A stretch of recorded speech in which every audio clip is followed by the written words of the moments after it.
Hey guys, just a little bit of a follow-up.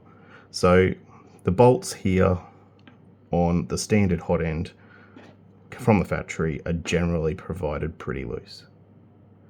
Now, when your printer is doing its bed leveling, there's no filament being shoved, being rammed into your heater.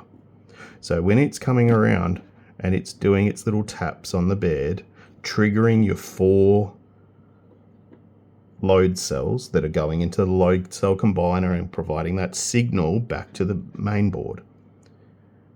Because there's no force pushing that nozzle down, if those screws aren't tight, this nozzle can move up a little bit, which means as it's coming down, as it touches, it doesn't send the signal immediately because this doesn't have enough mass to trigger the load cells.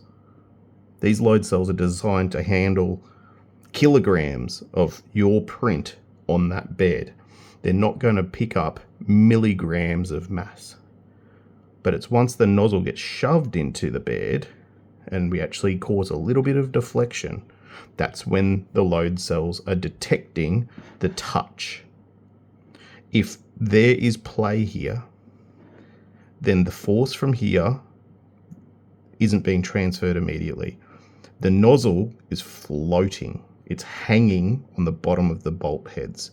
So by tightening these bolts up appropriately, not only do we prevent the blob of death overflowing out through the heat break here, we get a much firmer contact, a much more responsive, precise measurement for the touch input all the way across the bed.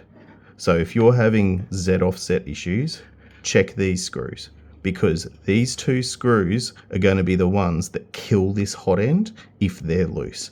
Material will spill out, it will be ejected under pressure, hot, around this area. It'll fill your fan, it'll blow your front cowling off, it'll make a mess, and if you're lucky, it'll be a warranty claim. If you're unlucky, it's a whole new hot end because you're probably going to wreck these cables pulling them out of the big blob of plastic. So, Z offset issues, first thing to check, make sure those 2 screws are tight. Good luck. Bye.